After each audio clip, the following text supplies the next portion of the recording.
Hi hello welcome back to my YouTube channel. ಇವತ್ತು ಒಂದು ಫ್ರಾಕ್ನ ನಾನು ಸ್ಟಿಚ್ ಮಾಡ್ತಾ ಇದ್ದೀನಿ. ಇದು ಬಂದ್ಬಿಟ್ಟು ಸೀರೆಯಲ್ಲಿ ಉಳಿದಿರುವಂಥ ಫ್ಯಾಬ್ರಿಕ್. ಇದು ಏನು ಎತ್ತ ಅಂತ ಮುಂದೆ ನಾನು ಎಕ್ಸ್ಪ್ಲೈನ್ ಮಾಡ್ತಾ ಹೋಗ್ತೇನೆ. ಸೊ ವಿಡಿಯೋನ ಕೊನೆವರೆಗೂ ನೋಡಿ, ಹಾಗೆ ಸಪೋರ್ಟ್ ಮಾಡಿ. ಮೊದಲಿಗೆ ಮೇಲ್ಗಡೆ ಅಪ್ಪರ್ ಬಾಡಿಗೆ ನಾವೇನು ಮಾಡಬೇಕು, ಟೋಟಲ್ ಎಷ್ಟಂತಂದರೆ 8 ಇಂಚ್ ತೊಗೋತಾ ಇದ್ದೀನಿ. ನಾನು 3 years ಗರ್ಲ್ ಬೇಬಿಗೆ ಸ್ಟಿಚ್ ಮಾಡ್ತಾ ಇರೋದು. 8 ಇಂಚ್ ತೊಗೊಂಡ್ಬಿಟ್ಟು ನೆಕ್ಕಿಗೆ 2.5 ಇಂಚನ್ನ ಮಾರ್ಕ್ ಮಾಡ್ಕೊಳ್ತಾ ಇದ್ದೀನಿ. ಆಮೇಲೆ ಶೋಲ್ಡರ್ಗೆ 1 ಇಂಚ್ ನಾನು ಅಲ್ಲಿ ಡೋರಿ ಕಟ್ಕೊಳ್ತೀನಿ, ಹಾಗಾಗ್ಬಿಟ್ಟು 1 ಇಂಚ್. ಆ್ಯಕ್ಚುಲಿ ಇಲ್ಲಿ ಏನಾಗಿತ್ತು ಅಂತಂದರೆ, ನಾನು ಡೋರಿ ಕಟ್ತೀನಿ ಅನ್ನೋದನ್ನು ಮರೆತುಬಿಟ್ಟು 4.5ಗೆ ನಾನು ಮಾರ್ಕ್ ಮಾಡ್ಕೊಂಡಿದ್ದೆ. ಆಮೇಲೆ ಡೋರಿ ಕಟ್ತೀವಲ್ವ, ಸೊ ಹಾಗಾಗ್ಬಿಟ್ಟು ನಾವು 3.5ಗೆ 1 ಇಂಚನ್ನ ಕಡಿಮೆ ಮಾಡ್ಕೋಬೇಕು, ಯಾಕಂದರೆ ಡೋರಿ ಬರುತ್ತೆ ಮೇಲ್ಗಡೆ. ಸೊ ಹಾಗಾಗ್ಬಿಟ್ಟು 3.5ಗೆ ನೀವು ಡೋರಿ ಮಾಡಲ್ಲ, ಶೋಲ್ಡ್ರ್ ಅಟ್ಯಾಚ್ ಮಾಡ್ತೀನಿ ಅನ್ನೋ ಹಾಗಿದ್ರೆ ನೀವು 4.5ಗೆ ಮಾರ್ಕ್ ಮಾಡಿಕೊಂಡು ಕಟ್ ಮಾಡ್ಕೊಳ್ಳಿ. ಇವಾಗ ನೆಕ್ ಬಂದುಬಿಟ್ಟು 3 ಇಂಚ್, ಅದನ್ನು ನಾವು ರೌಂಡ್ ಶೇಪಲ್ಲೇ ನಾನು ಕಟ್ ಮಾಡ್ಕೊಳ್ತಾ ಇದ್ದೀನಿ. ನೋಡಿ ವಿಡಿಯೋಲ್ಲಿ ತೋರಿಸಿದ್ದೀನಿ ನೋಡಿ, ಆ ಥರ ಕಟ್ ಮಾಡ್ಕೊಳ್ತಾ ಇದ್ದೀನಿ, ಮಾರ್ಕ್ ಮಾಡ್ಕೊಳ್ತಾ ಇದ್ದೀನಿ. ಆಮೇಲೆ ಚೆಸ್ಟನ್ನ ಮೆಜರ್ ಮಾಡ್ಕೊಳ್ಳಿ. ಪಾಪುದು ಚೆಸ್ಟ್ ಎಷ್ಟಿದೆ ಅಂತ ನೋಡ್ಕೊಂಡ್ಬಿಟ್ಟು ಡಿವೈಡೆಡ್/4 ಮಾಡಿಕೊಂಡು, ಆಮೇಲೆ ವೇಸ್ಟ್ ಎಷ್ಟಿದೆ ಅಂತ ನೋಡಿಬಿಟ್ಟು ಡಿವೈಡೆಡ್/4 ಮಾಡಿಕೊಂಡು ನೀವು ಅಲ್ಲಿ ಮಾರ್ಕ್ ಮಾಡಿಕೊಂಡು ಕಟ್ ಮಾಡ್ಕೊಳ್ಳಿ. ತೋರಿಸಿರ್ತೀನಿ ನೋಡಿ ವಿಡಿಯೋ ಪೂರ್ತಿ.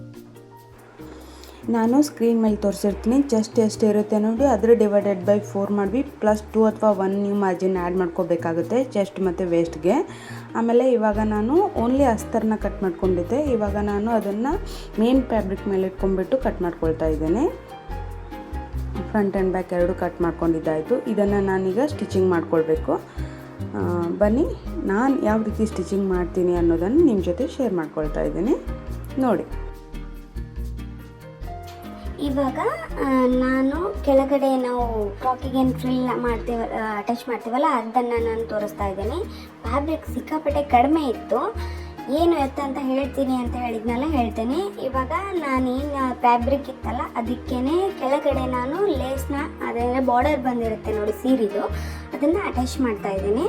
ಇವಾಗ ನೋಡಿ ಟೋಟಲ್ 17.5 ಇಂಚ್ ಆಗುತ್ತೆ. ಅದನ್ನ ಮೇಲ್ಗಡೆ ಮತ್ತು ನಡುವೆ ಮೀನ್ಸ್ ಫ್ರಿಲ್ ಇದು ಏನಂತಾರೆ, ಲೇಸ್ ಅಟ್ಯಾಚ್ ಮಾಡೋಲೆಲ್ಲ ಹೋಗ್ಬಿಟ್ಟು 17 ಆಗ್ಬೋದು, ಇಲ್ವಾ 16 ಆಗ್ಬೋದು. ಇವಾಗ ನಾನು ಮೇಲ್ಗಡೆ ಡೋರಿ ಕಟ್ತೀನಿ ಅಂತ ಹೇಳಿದ್ದೆ ಅಲ್ವಾ, ಆ ಡೋರಿ ಕಟ್ಟೋದಕ್ಕೆ ಡೋರಿನ ಮಾಡ್ಕೊಳ್ತಾ ಇದ್ದೀನಿ. ನೀವು ವಿಡಿಯೋ ನೋಡ್ತಾ ಹೋಗಿ, ನಾನು ಎಕ್ಸ್ಪ್ಲೇನ್ ಮಾಡ್ತಾ ಹೋಗ್ತೀನಿ. ಈ ಸೀರೆ ಏನಪ್ಪ ಅಂತಂದರೆ, ನನಗೆ ಒಬ್ಬರು ಫ್ರಾಕ್ ಸ್ಟಿಚ್ ಮಾಡೋಕ್ಕೆ ಕೊಟ್ಟಿದ್ದರು. ಆ್ಯಕ್ಚುಲಿ ಇದು ನಮ್ಮ ಊರಲ್ಲಿರಬೇಕಾದ್ರೆ ಕೊಟ್ಟಿರೋದು. ಬಟ್ ಆ ಫ್ರಾಕ್ ಸ್ಟಿಚ್ ಮಾಡಾಗಿಂದ ಒಂದು ಸ್ವಲ್ಪ ಫ್ಯಾಬ್ರಿಕ್ ಮಿಗಿಲಿತ್ತು. ಆ ಫ್ಯಾಬ್ರಿಕ್ನ ವೇಸ್ಟ್ ಮಾಡೋಕ್ಕೆ ಮನ್ಸು ಬರ್ತಾರಲ್ಲ, ಯಾಕಂದರೆ ಸೀರೆ ಮಾತ್ರ ಚೆನ್ನಾಗಿತ್ತು. ಫುಲ್ ಶೈನಿಂಗ್ ಪಿಂಕ್ ಮತ್ತು ಆರೆಂಜ್ ಕಾಂಬಿನೇಷನಲ್ಲಿ ಬಂದಿದೆ. ಬಟ್ ಸ್ಟಾರ್ಟಿಂಗಲ್ಲಿ ನಾನು ಬೆಳಕಿರದೇ ಇರೋ ಕಾರಣ ಟಾರ್ಚ್ ಹಾಕಿಬಿಟ್ಟು ವಿಡಿಯೋಸ್ ಮಾಡಿರೋದು. ಸೊ ಹಾಗಾಗ್ಬಿಟ್ಟು ಫುಲ್ ಶೈನಿಂಗ್ ಕಾಣ್ತಾ ಇದೆ. ಬಟ್ ಸಾಡಿ ಮಾತ್ರ ಚೆನ್ನಾಗಿದೆ, ಕಾಂಬಿನೇಷನ್ ಚೆನ್ನಾಗಿದೆ ಅಂತ ಒಂದು ಫ್ರಾಕ್ನ ಸ್ಟಿಚ್ ಮಾಡೋಣ ಅಂದ್ಕೊಂಡ್ಬಿಟ್ಟು ನನ್ನ ಮಗಳಿಗೆ ಸ್ಟಿಚ್ ಮಾಡ್ತಾ ಇರೋದು. ಇವಾಗ ಏನು ಮೇನ್ ಫ್ಯಾಬ್ರಿಕ್ ಇರುತ್ತೆ ಅಲ್ಲ, ಅದನ್ನು ಸೀದಾ ಇಟ್ಕೊಂಡ್ಬಿಟ್ಟು ಅದ್ರ ಮೇಲೆ ಅಸ್ತ್ರ ಹಾಕ್ಕೊಂಡ್ಬಿಟ್ಟು ನಾವು ಸ್ಟಿಚ್ನ ಮಾಡ್ಕೋಬೇಕಾಗತ್ತೆ. ಏನು ನಾನಿಲ್ಲಿ ಶೋಲ್ಡ್ರ್ ಹತ್ರ ಡೋರಿ ಅಟ್ಯಾಚ್ ಮಾಡ್ತೀನಿ ಅಂತಿದ್ನಲ್ವ, ಅಲ್ಲಿ ಆಲ್ರೆಡಿ ನೀವು ಡೋರಿನ ಇಟ್ಬಿಟ್ಟು ಸ್ಟಿಚ್ ಮಾಡಿದರೆ ಫಿನಿಶಿಂಗ್ ಅನ್ನೋದು ಚೆನ್ನಾಗಿ ಬರುತ್ತೆ. ಸೊ ಹಾಗಾಗ್ಬಿಟ್ಟು ಅದೇ ಕಾರಣಕ್ಕೋಸ್ಕರ ಏನಂತಂದರೆ, ಸೀರೆ ಮಿಗಿಲಿತ್ತಲ್ವ, ಅದರಲ್ಲಿ ಎಷ್ಟಾಗುತ್ತೆ ಅಷ್ಟು ಅಡ್ಜಸ್ಟ್ ಮಾಡಿಬಿಟ್ಟು ನಾನು ಈ ಫ್ರಾಕ್ನ ಸ್ಟಿಚ್ ಮಾಡ್ತಾ ಇದ್ದೀನಿ. ಸೊ ಹಾಗಾಗ್ಬಿಟ್ಟು ನೀವು ವಿಡಿಯೋನ ಕೊನೆವರೆಗೂ ನೋಡಿ, ತುಂಬ ಚೆನ್ನಾಗಿದೆ. ಆಮೇಲೆ ಎಲ್ಲರಿಗೂ ಈಸಿಯಾಗಿ ಅಂಡರ್ಸ್ಟ್ಯಾಂಡ್ ಆಗುತ್ತೆ. ಸೊ ಹಾಗಾಗ್ಬಿಟ್ಟು ಇವಾಗ ನಾವು ಏನು ಸ್ಟಿಚ್ ಮಾಡ್ಕೊಂಡಿರ್ತೀವಲ್ಲ, ಸ್ವಲ್ಪ ಕಟ್ ಮಾಡಿಕೊಂಡ್ರೆ ಅದು ಫಿನಿಶಿಂಗ್ ಅನ್ನೋದು ಚೆನ್ನಾಗಿ ಬರುತ್ತೆ. ಜಸ್ಟ್ ಕಟ್ ಮಾಡ್ಕೊಂಡ್ಬಿಟ್ಟು ಅದೇನು ಡೋರಿ ಅಟ್ಯಾಚ್ ಮಾಡಿರ್ತೀವಲ್ಲ, ಆ ಡೋರಿನ ಎಳೆದ್ಬಿಟ್ರೆ ನೀಟಾಗಿ ಹೊರಗಡೆ ಬಂದುಬಿಡುತ್ತೆ. ಇವಾಗ ಮೇಲ್ಗಡೆ ಒಂದು ನಾವು ಸ್ಟಿಚ್ ಹಾಕ್ಕೋಬೇಕಾಗುತ್ತೆ, ಅಂದರೆ ಚೆನ್ನಾಗಿ ಬರಲಿ ಅಂಥೇಳಿ. ಇದಾದಮೇಲೆ ಬ್ಯಾಕ್ನು ನಾನು ಅದೇ ಥರ ಸ್ಟಿಚ್ ಮಾಡ್ಕೊಂಡಿದ್ದೀನಿ. ಆಮೇಲೆ ಫ್ರಂಟಲ್ಲಿ ಲೇಸ್ನ ಅಟ್ಯಾಚ್ ಮಾಡಿದ್ದೀನಿ. ನೀವು ಹಾಗೆ ವಿಡಿಯೋ ನೋಡ್ತಾ ಹೋಗಿ, ನಿಮಗೆ ಗೊತ್ತಾಗುತ್ತೆ.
ಇವಾಗ ನಾನು ಕೆಳಗಡೆ ಲೇಸ್ನ ಅಂದರೆ ಬಾರ್ಡರ್ನ ಅಟ್ಯಾಚ್ ಮಾಡ್ಕೊಳ್ತಾ ಇದ್ದೀನಿ. ಇದು ಸಿಲ್ಕ್ ಸಾರಿ ಆಗಿರೋದ್ರಿಂದ ಗುಂಜು ಏಳೋ ಸಾಧ್ಯತೆ ಇರುತ್ತೆ. ಆ ಥರ ಗುಂಜು ಏಳಬಾರ್ದು ಅಂದರೆ ಕೆಲವರ ಮನೆಯಲ್ಲಿ ಹೇಗಿರುತ್ತೆ ಅಂತಂದರೆ ಓರ್ಲಾಕ್ ಮಷಿನ್ ಇರುತ್ತೆ, ಪಿಕೋ ಮಷಿನ್ ಇರುತ್ತೆ. ಬಟ್ ನನ್ನ ಹತ್ರ ಓರ್ಲಾಕ್ ಮತ್ತು ಪಿಕೋ ಮಷಿನ್ ಇಲ್ಲ. ಸೊ ಹಾಗಾಗಿಬಿಟ್ಟು ನಾನು ಈ ಥರ ಫೋಲ್ಡ್ ಮಾಡಿಬಿಟ್ಟು ಅದನ್ನು ಸ್ಟಿಚ್ ಮಾಡ್ತಾಯಿದ್ದೀನಿ. ಅಂದರೆ ಫಿನಿಶಿಂಗ್ ಚೆನ್ನಾಗಿ ಬರುತ್ತೆ. ಆ ಥರ ಸ್ಟಿಚ್ ಆದಮೇಲೆ ನಾವು ಟರ್ನ್ ಮಾಡಿಬಿಟ್ಟು ಮೇಲ್ಗಡೆ ಒಂದು ಸ್ಟಿಚ್ ಹಾಕ್ಕೋಬೇಕು. ಅಂದರೆ ಚೆನ್ನಾಗಿ ಬರುತ್ತೆ, ಉಬ್ಬಿ ನಿಂತ್ಕೊಳ್ಳಲ್ಲ.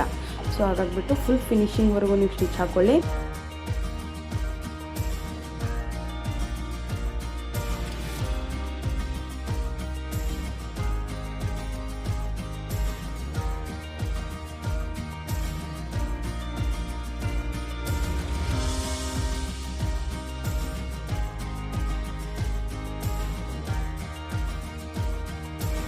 ನನ್ನ ಹತ್ರ ಫ್ಯಾಬ್ರಿಕ್ ಜಾಸ್ತಿ ಸ್ವಲ್ಪ ಒಂಚೂರು ಚೆನ್ನಾಗಿತ್ತು ಅಂತ ಹೇಳ್ಬಿಟ್ಟು ನಾನು 2.5 ಅಂತ ಮಾರ್ಕ್ ಮಾಡ್ಕೊಂಡ್ಬಿಟ್ಟು ನಾನು ಪ್ಲೇಟ್ಸ್ನ ಮಾಡ್ಕೊಳ್ತಾ ಇದ್ದೀನಿ. ಇಲ್ಲ ಅಂತಂದರೆ ನೀವು ಅಕ್ಯುರೇಟಾಗಿ ಇಷ್ಟೇ ತೊಗೋಬೇಕು ಅಂತೇನಿಲ್ಲ, ನೀವು ನೋಡ್ಕೊಂಡ್ಬಿಟ್ಟು ಪ್ಲೇಟ್ಸ್ನ ಮಾಡ್ಕೊಳ್ಬೋದು.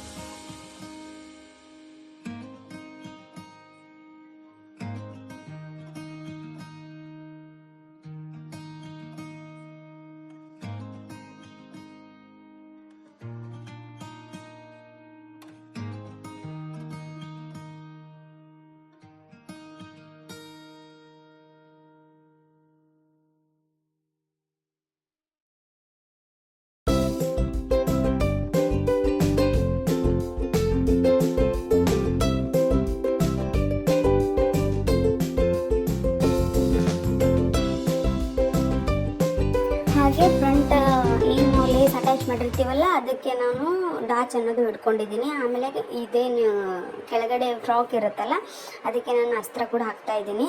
ಅದನ್ನು ನಾನು ಕೂಡ ಪ್ಲೇಟ್ಸ್ ಹಾಕ್ತಾಯಿದ್ದೀನಿ. ಅಂದರೆ ಮಕ್ಕಳು ಓಡಾಡ್ತಾವಲ್ಲ, ಸ್ವಲ್ಪ ಗೇರ ಇದ್ರೇ ಚೆನ್ನಾಗಿರುತ್ತೆ ಅಂತ ಹೇಳಿ ಇದಕ್ಕೆ ನಾನು ಮೇಲ್ಗಡೆಯಿಂದ ಅಟ್ಯಾಚ್ ಮಾಡಿಬಿಟ್ಟು ಅದನ್ನು ಟರ್ನ್ ಮಾಡಿಬಿಟ್ಟು ಅದ್ರ ಮೇಲೆ ಒಂದು ಹೊಲಿಗೆ ಹಾಕ್ಕೊಂಡು ಅಲ್ಲಿ ಒಂಚೂರು ಲೇಸ್ ಹಚ್ಕೊಂಡ್ಬಿಟ್ಟು ನಾನು ಚೆನ್ನಾಗಿ ಫಿನಿಶಿಂಗ್ ಕೊಟ್ಟಿದ್ದೀನಿ. ವಿಡಿಯೋ ಪೂರ್ತಿ ನೀಟಾಗೇ ತೋರಿಸಿದ್ದೀನಿ. ಎಲ್ರಿಗೂ ಇಷ್ಟ ಆಗುತ್ತೆ ಅಂತ ಅಂದ್ಕೊಂಡಿದ್ದೀನಿ. ಫುಲ್ ನೀವು ವಿಡಿಯೋ ನೋಡಿ ನಿಮಗೇನಾದರೂ ಇಷ್ಟ ಆಗಿದರೆ ಒಂದು ಲೈಕ್ ಕೊಡಿ. ಹಾಗೆ ನನ್ನ ಚಾನಲ್ನ ಸಬ್ಸ್ಕ್ರೈಬ್ ಮಾಡಿ. ಮತ್ತು ಯಾವ ಥರ ಕಂಟೆಂಟ್ನ ಹಾಕಬೇಕು ಅಂತ ನನಗೆ ಕಮೆಂಟ್ ಮಾಡಿ. ನನಗೂ ಒಂಚೂರು ಮೋಟಿವೇಶನ್ ಅಂತ ಅನಿಸುತ್ತೆ, ಇದು ಹಾಕಿದರೆ ನನ್ನ ಸಬ್ಸ್ಕ್ರೈಬರ್ಸ್ಗೆ ಇಷ್ಟ ಆಗುತ್ತೆ ಅಂತ ಹೇಳಿ ನನಗೂ ಗೊತ್ತಾಗುತ್ತೆ. ಸೊ ಹಾಗಾಗಿಬಿಟ್ಟು ಪ್ಲೀಸ್ ಚಾನಲ್ನ ಸಬ್ಸ್ಕ್ರೈಬ್ ಮಾಡಿ, ಸಪೋರ್ಟ್ ಮಾಡಿ. Thank you for watching.